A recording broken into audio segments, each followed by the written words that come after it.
Well, welcome everybody. It is great to see you all here. Thanks for coming out. I also want to say a special hello to all our friends who are tuning in over the live stream. Hello, friends. It's really cool. As far as I know, this is the first time a Droidcon has been streamed live so that folks all over the world can, participate in real time with us and be part of the event. And I know that it's only with a lot of hard work from Touch Lab and Slides Live that it's possible. So maybe we'll give them one more round of applause.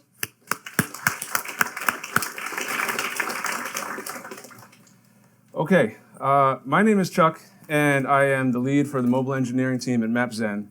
Mapzen is an open source mapping lab. So what does that mean? We build tools and software for location-based apps, and we also collaborate with other companies and organizations and governments on open geodata initiatives.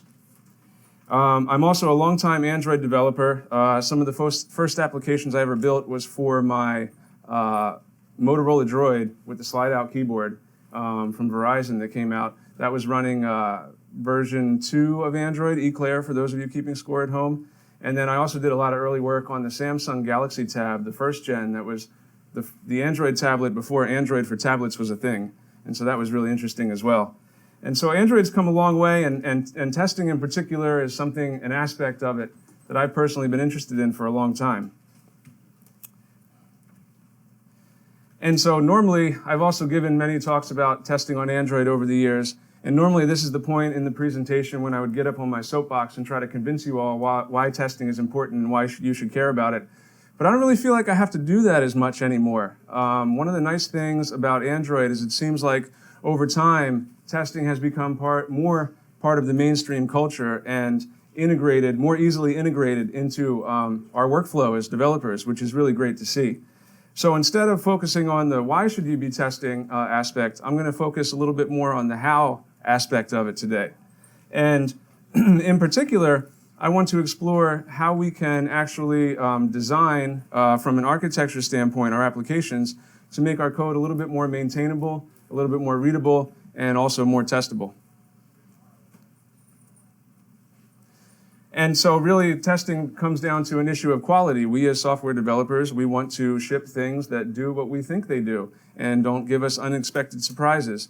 And having a robust suite of tests, unit tests, integration tests, acceptance tests for our applications can help make that possible.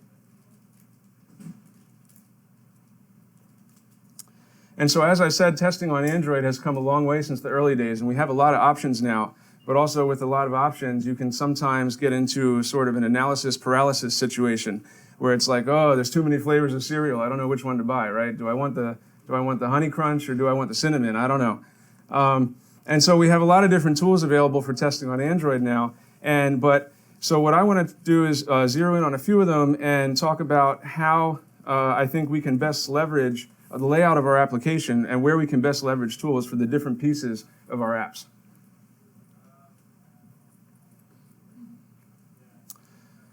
So another thing that's kind of come into play more recently in Android development culture is that of clean architecture. Now, the whole concept of model view controller or model view presenter or model view view model is not new in the realm of software development, but it's been in the last year or two that it's really kind of taken off in Android, and lots of folks have become interested in, oh, how can I apply these patterns, these architectures that have been around, have been tested, have matured over time, to Android development, given the special snowflake that it can be.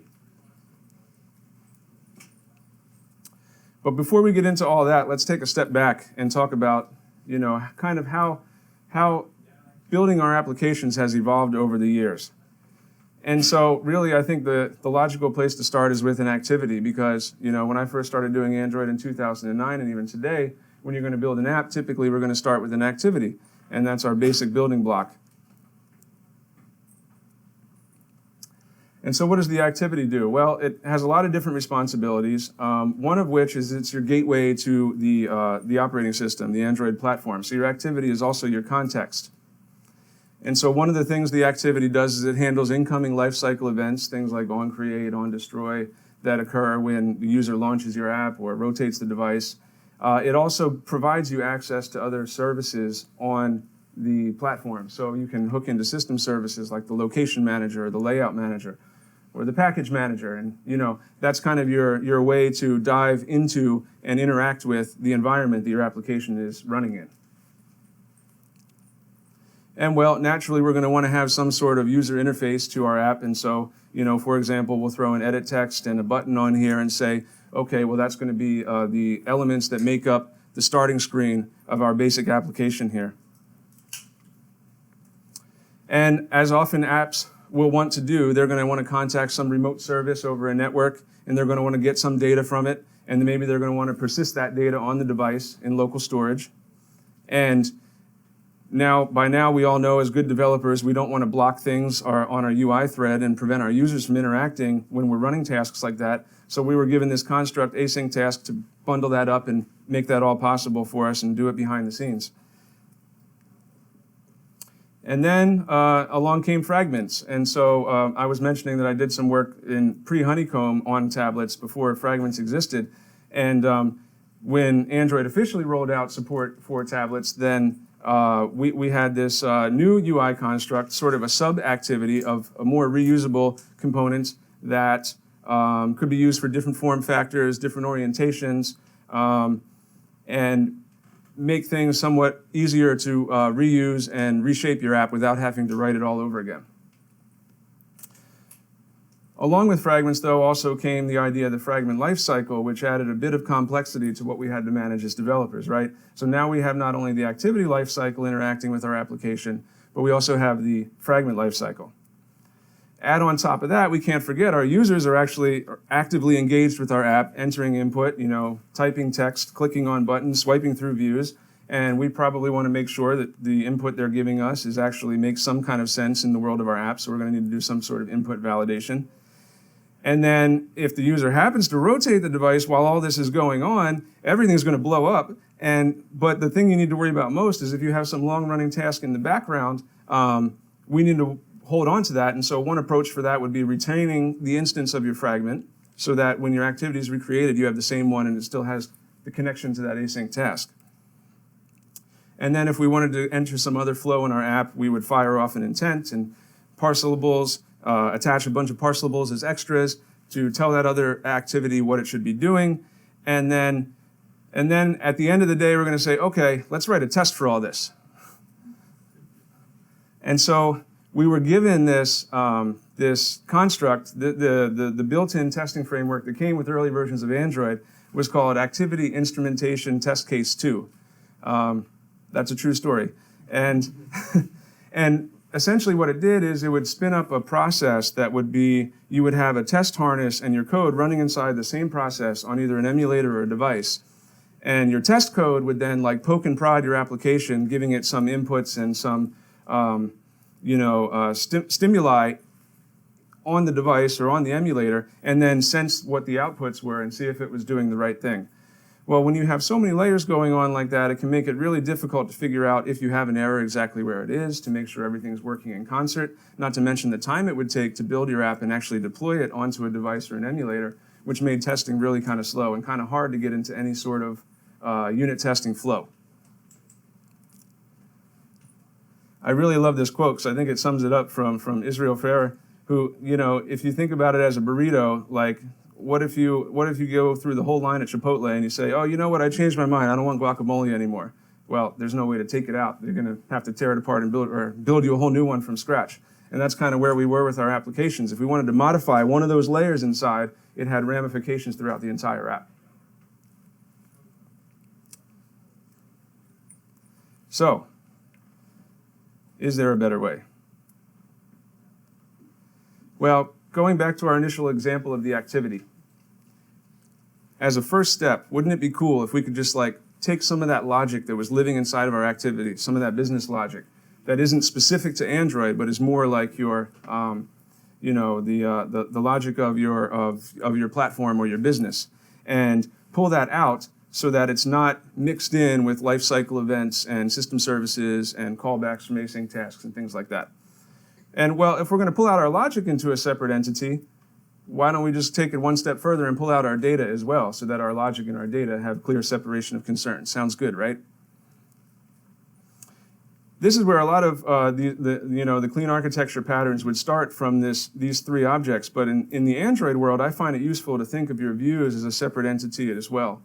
As Android development becomes more complex and we start to develop more dynamic applications, our views become equally more complex, and so does our view code. And so you have things like fragments, if you're into that sort of thing, or compound views, or overlays, dialogues, things like that. And so all of these can start to incur enough complexity themselves that I think it's useful to think of them as a separate thing from your activity and not just a member of it. And then so we get to the point where it's like, okay, well, if we want to apply some principles of clean architecture to this, now what do we call these things? Well, we could, going with the MVP example, or I'm sorry, the MVC example, we could call our model, naturally the data wants to be the model, right? We could call the logic the controller, but then our activity becomes our view. But then we also have a view. So we have a view talking to a view. Well, that doesn't feel quite great. Same thing if we go with model view presenter, right? And so we're still in this conundrum where we're calling our activity the view, but our activity is also interacting with other things called views, and they kind of have different responsibilities. Like one is more caring about the life cycle, the other one's more caring about the UI. Same thing with model view, view model, and I'm not trying to say that these are all the same pattern. There's actually a lot of nuanced differences here, especially in the way the flow of information works.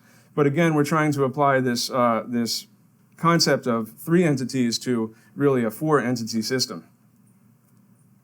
And then you get into, so I said maybe we can hack this a little bit, and we have our controller and our subcontroller, and that's what we call the activity, and that's what we call the logic, but that didn't really feel great either.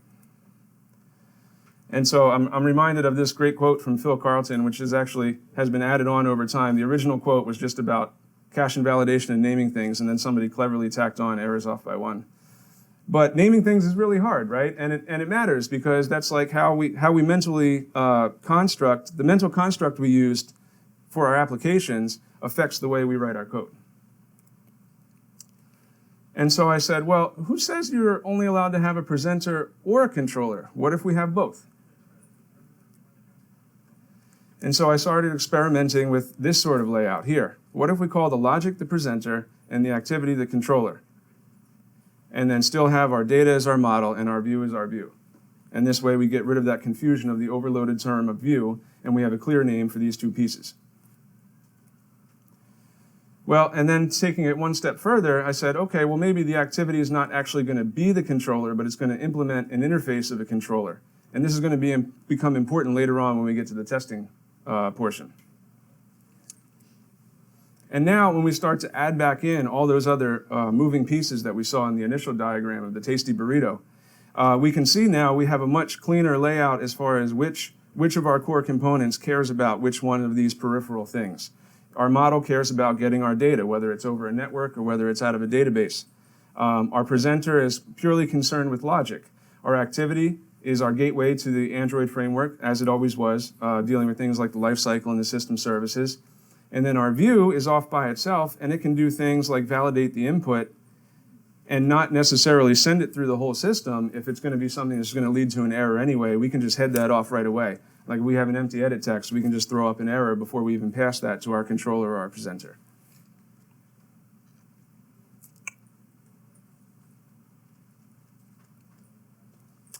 What this does for us now is we have a very nice clean line where we can just draw right down the middle of this diagram and say, boom, everything on this side cares about Android, and everything on this side is completely Android agnostic. No dependency on the framework whatsoever. And so everything in green you see here has dependencies on Android, whereas everything you don't is just pure Java or Kotlin or whatever you like to write your apps in.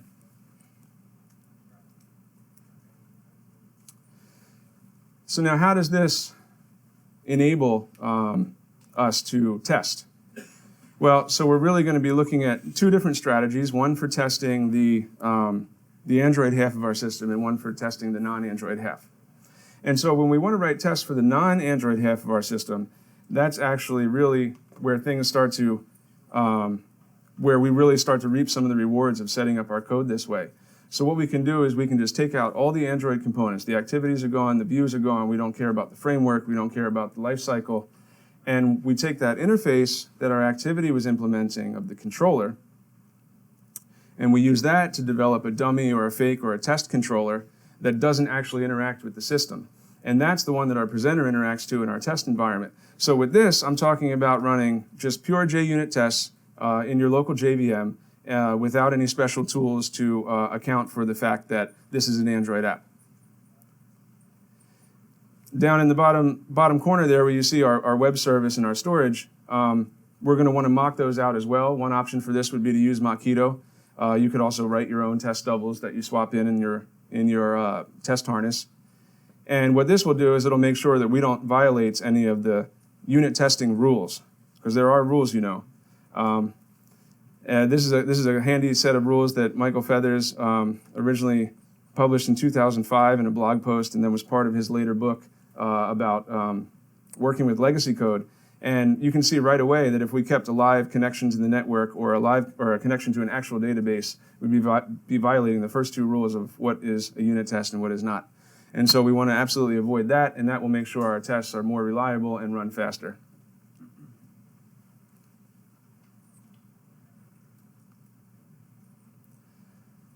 And so now we have our presenter and our model in isolation. I did want to make one note about the fact that we're using thread here instead of async task, and how that affects our test environment. So in the original example, we were using async task to contact the network and to interact with our storage.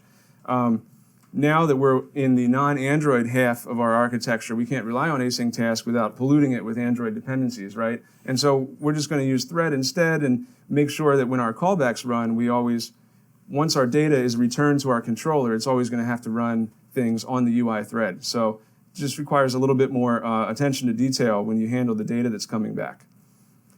But when it comes to testing, what we can do is we can actually, if we put our implementation into the thread class, and I'll show you this a little bit later when we get into some sample code, you can, instead of starting the thread, because testing concurrency is always a nightmare too, especially in unit tests, that might even violate one of the rules. Wait, let me check. It doesn't specifically, well, actually it probably does, because it says you can run it at the same time as any of your other unit tests. If you have a bunch of concurrency going on, that can cause all kinds of problems. So that would violate another one of our rules, but if we just don't ever start our thread, but simply use the run method, which is what gets kicked off when you start a thread anyway, you can execute your code synchronously, talking to your mock service. So now, what does this look like when we want to attempt to test the Android half of our application? Well, this is where it gets a little bit more tricky, and we're going to need some additional tools, because we do have to deal with that dependency of the Android runtime environment. And so there's several options available out there. So Espresso, which I'm sure many of you are familiar with, is a popular framework for testing your views and your activities, still operating on in a device or an emulator environment, but not nearly as difficult to work with as the original activity instrumentation test case 2 was. And then another option would be to use UI Automator. This is a little bit better if you want to test how your app interacts with other applications. The tool that I prefer personally the most is Robolectric, which allows you to still run your tests in your local environment, meaning on the JVM. You don't have to deploy to an emulator or a device. And what it does is it simulates or mocks out portions of the Android framework that would rely on system components that don't exist. It uses a lot of the actual source code from Android and then just stubs things out at the lowest level possible. And so rather than having the Android actual real lifecycle methods coming into your activity when it's under test, you're going to have Robolectric kicking off of those lifecycle methods for you. If you go out to the runtime environment in your tests and you ask for a system service, you're going to get a mocked or a shadow version of it, is what they call it. And then as far as the stubbing out the presenter, this is something you can do, but you don't necessarily have to, because the presenters are just pure logic anyway, so there's no like nasty dependencies we have to deal with on that side, aside from the network and the database. But it can be useful if you still want to test things in isolation to just throw in a stub example of your presenter in there in the test harness. Then this also allows us to test our input validation in isolation as well through some series of simulated inputs. Okay, so let's look at some code.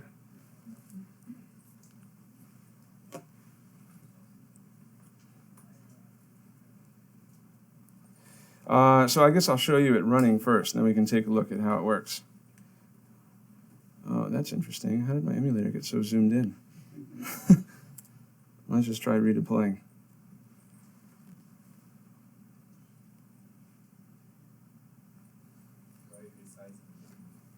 Ah.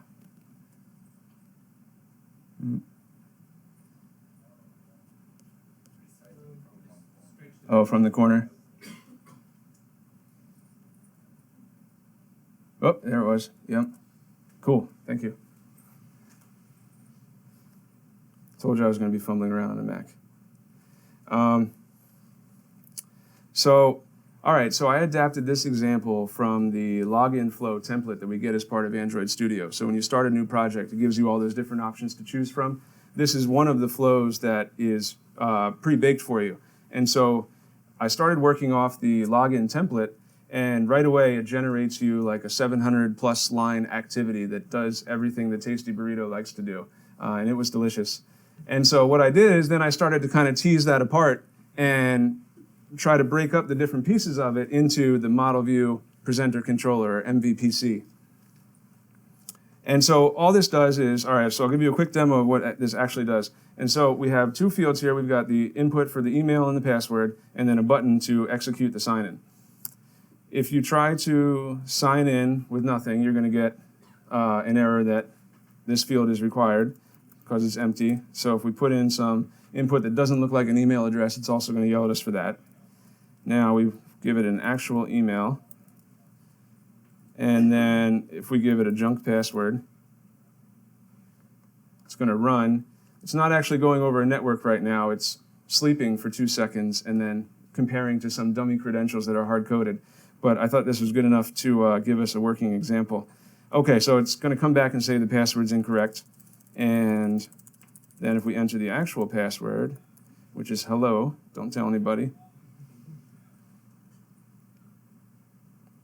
the app just finishes, or the activity finishes rather, assuming that you'd be firing off some intent to go start your real activity once the user is authenticated.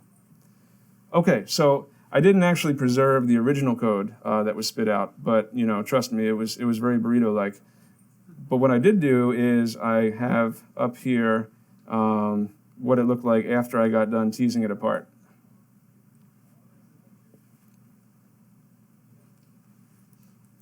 So let's just look at the Project Explorer here real quick of how the code is laid out.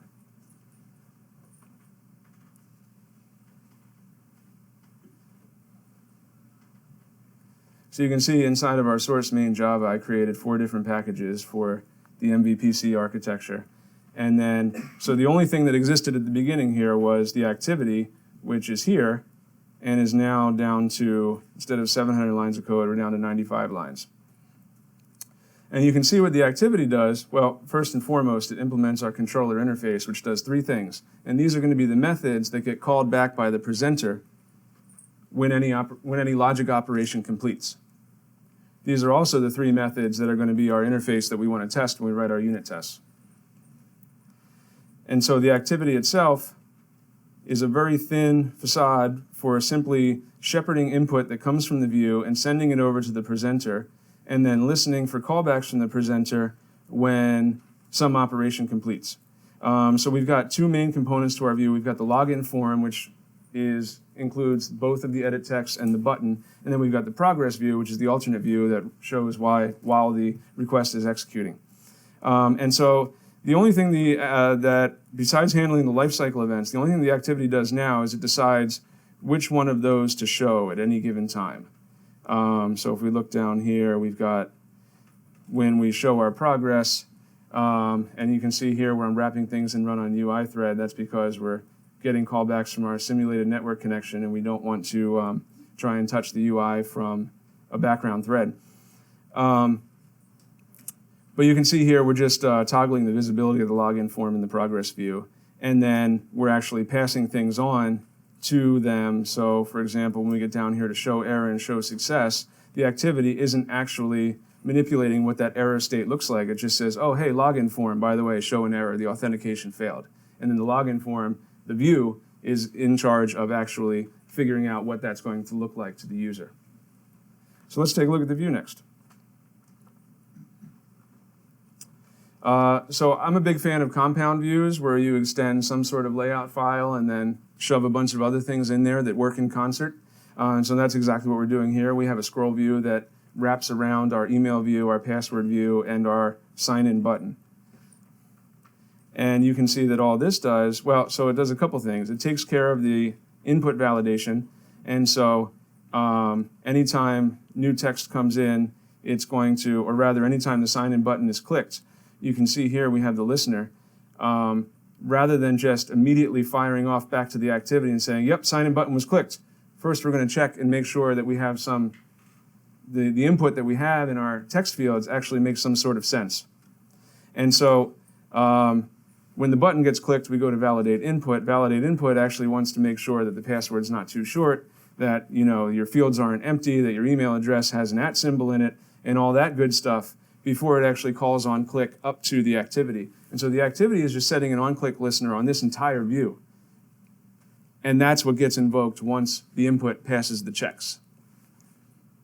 Okay, so now let's look at the other side of it. So on the non-Android side, let's jump over to the presenter. And so the activity registers itself with the presenter as a controller. Let's see, where's that happening? Yeah, right here, register. And so what that does is this gets called each time, not only when our activity is initially created, but this is also our mechanism for handling things like configuration change. So when the activity gets destroyed and a new one is created, this presenter is going to persist. It's going to live on. And the new activity that gets created in its place in landscape mode then needs to say, oh, hey, presenter, by the way, I'm the new activity. You should send any callbacks to me. The old guy, he's gone. We shipped him out of here. I'm in charge now. And so that's what register does. And so at the moment when we register, we want to check and see if we actually have a request out there, because that affects the state of our view. And so we want to check here and see if the account validator is currently in action. And if it is, account validators are model, by the way, and if it is, then we want to show the progress view. If it's not, then everything is cool and we just show the normal login form. And so this allows us, gives us a handy facility for dealing with things that have notoriously been tricky on Android, like configuration change. And then we have the on login button click, which is another form of input coming in from our controller, which then, so you might say, well, why don't we just, in the activity, when the form gets clicked, why don't we just show progress there? Why do we call it over to the presenter and the presenter calls back? Well, this gives us nice clean separation of concerns, which is good. If one of these things changes, the other one doesn't necessarily have to change. And then two, when we go to test it, we can test that it's doing the right thing in isolation. So the last piece I want to look at real quick here before we look at the tests is going to be the actual model. So we have an account validator class, which you can see doesn't do a whole lot besides instantiate an account validation thread and starts it up. And it gives you some method to check whether or not it's currently running. The validation thread is the one that actually does the work. And so this is where we simulate our network connection. And I abstracted that away. Again, this is going to come in handy when we do the testing into this network interface, which, for all simplicity's sake, has one method to connect to it. And then our simulated network connection is just going to sleep for 2 seconds. But we don't even want that to happen when we're running tests. We want to completely cut that step out. And so it's important to have that behind an interface. Okay, and then what it does is after it does its simulated transport time, then it just checks against some dummy credentials to see if it matches our canned usernames and passwords that we're willing to accept. Okay, so that's the app. Now, the test for this, they live over here in the test folder. You can see break down into the same architecture. I didn't quite get finished with the controller ones. I promise they're coming. I'll commit them tomorrow.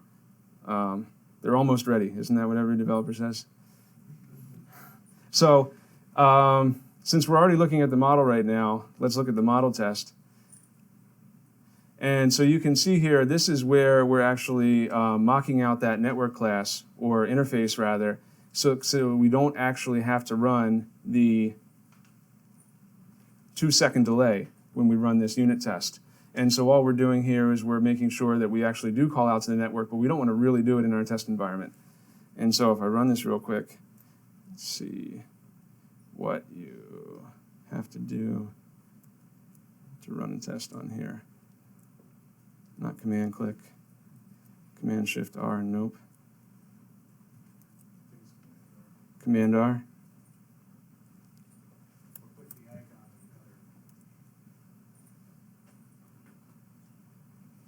All right, anyway, you have to trust me that this runs really fast.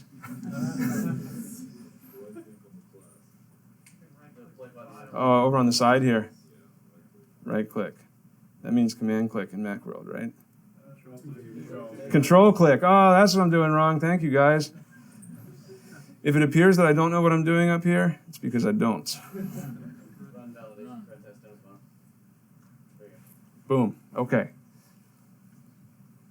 There you go. So we're not hitting the 2-second delay. We can, and you can imagine how valuable this would be if we actually were hitting a real live network connection and not just sleeping for 2 seconds. Okay, that's what I wanted to show you there.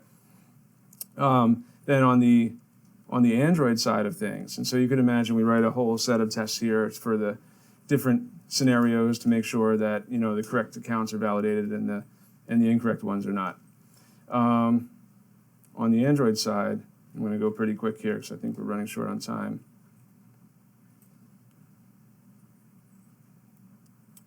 Let's look at our view test.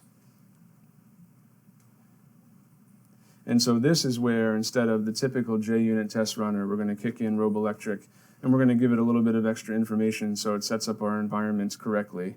It's not 100% supporting API level 24 yet, so we're going to simulate API 23 when we run our view test. And then we can interact with our app as if it was actually running on a device or an emulator, but with the added bonus of not having the extra time of building it and deploying it. And so we can have this nice security of this test suite, which is going to verify that as we iterate and make changes to our app, that it's not going to break our existing logic. So here they are running down the bottom there. Now you can see this takes a little bit longer, especially the first time you run it, because we're actually downloading the Android jars right now and a bunch of other dependencies to run against on the local JVM.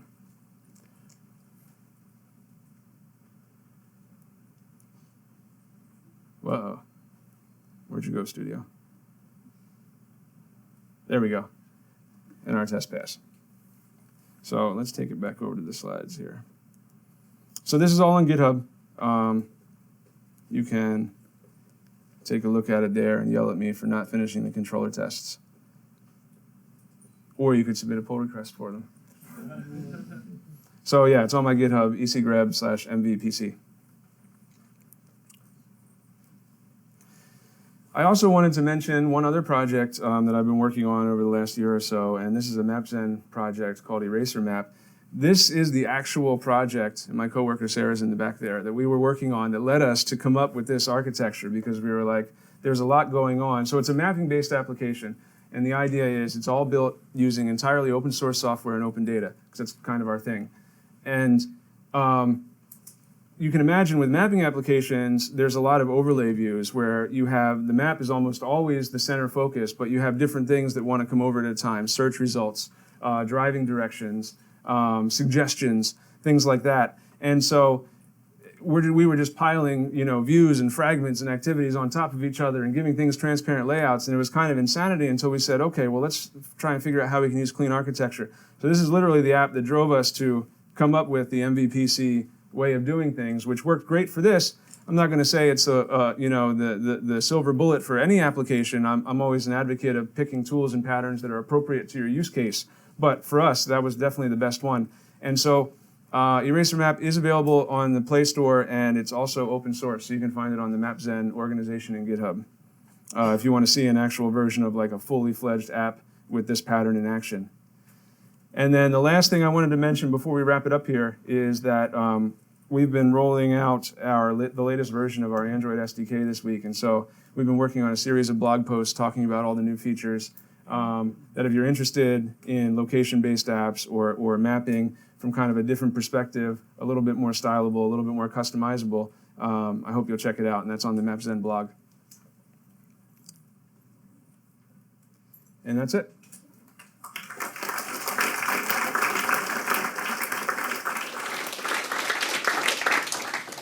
So do we have time for questions? I'm not sure. Yeah? Okay. I'll take a couple questions. Yes? So how do you make sure that the presenter survives configuration change? So the question is, how do you make sure the presenter survives the configuration change? And the way we do that is just we don't tie it to the activity lifecycle. We use either dependency injection or a singleton or some way that the activity gets the reference to it, but it's not owned by it. And then when a new activity is created, it just simply re-registers with that same existing presenter. So it's tied to your application lifecycle or your process, but not your activity lifecycle. So if you have multiple views that are the same view but represent different data, so they each need their own presenter? Yes, you could do that. And we definitely had some compound views that got so complex that they each had their own presenter. And then I didn't want to get into that rabbit hole as far as like from diagramming perspective, but you'll see it if you look at the code in Eraser Map, we do have multiple compound views that each have their own presenter. And then you get into a situation where sometimes the presenters want to talk to each other. And I found the best way to handle that is that's when we use an event bus. And we'll just have that be our communication vehicle between the different presenters, if it's needed. Yeah.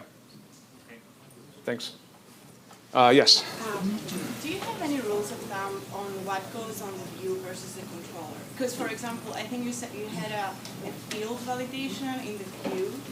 Like, could you have put that in the controller? Or, I mean, is there any point where, like, were there any cases when you were like, this might go on both here and up there, view versus controller? Right. So the question is about what should live in the view versus the controller when it comes to things like input validation and maybe the logic to show and hide which views are currently visible. And so what I always try to do is get as much out of the activity as I can, get as much out of the controller as I can, and make it as small as possible. Just because once you're dealing with the life cycle and you're dealing with fetching handles to the other things that contexts care about, I find that that's enough in there already that I don't want to put anything else in there. And I also think it's nice that a view knows how to kind of maintain itself as far as, and like was brought up with the last question, if the view starts to get too complex, then you might want to create a presenter just for your view. Yeah. What about dependency injection?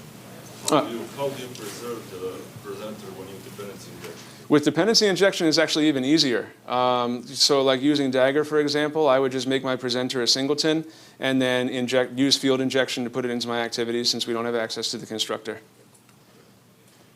Yeah, sorry, that was about if you're using dependency injection, how do you manage the presenter? And I would just have it be a singleton that gets field injected into your activities. I guess I had two questions sort of related to that. One is, if they're a singleton, do you worry about, or can you clean them up so that if you leave the screen, they're not hanging around in memory forever for the application lifecycle or the process lifecycle? And then the other one is, again, if it's a singleton, what if you had multiple of the same screen on the backstack? So like you have like a place marker from a map, and then you have like similar places, and then you go to another place screen. That would be the same screen, would need a different presenter. The same type. Okay, so let me answer the first one first, and then I'll maybe need you to clarify the second one. So with how do you clean up your presenters, right? And so if you're just relying on the lifecycle inputs from the system, so like in our basic example, if the activity was destroyed when the new one was created, it would register with the presenter and it would persist, right? But if there was some logic that actually led to like wanting to intentionally shut down that activity because we were either starting a new one or finishing the application or whatever, then you could have some logic in there to actually shut down the presenter. So I would probably just expose a method on the presenter to tear it down and then the activity would intentionally call that when it was time to move on to the next piece in the flow. Yeah. Like it is finishing or something. Yeah, exactly. But we wouldn't want it to be something that automatically got kicked off by the system. We would only want to finish it off if that was like the user's intention. Yeah. Yeah, I'm just thinking like but if you like back out of an activity or something, back to a previous screen, and you'll never get back to the presenter for that screen ever again, but it's still sitting right in memory. Right, so maybe you'd want to like override your on back pressed or something like that to catch that and to differentiate that versus a configuration change. Yeah, good point. And then the second question was about if you have multiples of the same view stacked up and they each have their own presenter. I would probably go, I'm trying to envision a scenario where that would actually happen. So you can imagine tapping like a location from a map pin or something. So that was a location screen, so you have the location screen presenter. Right. And then you have like similar locations on that screen. And then you tap into another location from that one. So you have two different locations on the backstack of the same type. Yeah. I mean, I guess you could handle it with a presenter that knows how to manage more than one view registering with it, or more than one controller registering with it. Or you could have them all, or you could have them all have their own. I mean, the good thing about presenters is they're extremely lightweight, and so having multiples might not be the worst thing as long as you're not, going crazy with it. Yeah. Yeah. Last question, because we're almost out of time. How can you use this architecture in the service or something like that? Sorry, say that again? In the service, how can you use this architecture? Oh, in a service. Yeah, that's kind of a whole other thing. So when you're exposing it to the background, this is kind of our model that we would use for the front end of things. I would probably have your service get connected through the controller some way, but it wouldn't necessarily be one of those components, I don't think. Maybe it could serve the role as a controller, but that's something I'll have to look into further. Yeah, it's a really good question. That problem. Yeah. So I'm trying to fix it by exposing it differently, like a subcomponent of the system. It's not actually Android. It's different. Well, we could talk more about that afterwards, because I've been working on something recently for like background location updates that uses a service that I'd be interesting to hear your thoughts on. All right, everybody, thank you for coming out. Have a great time.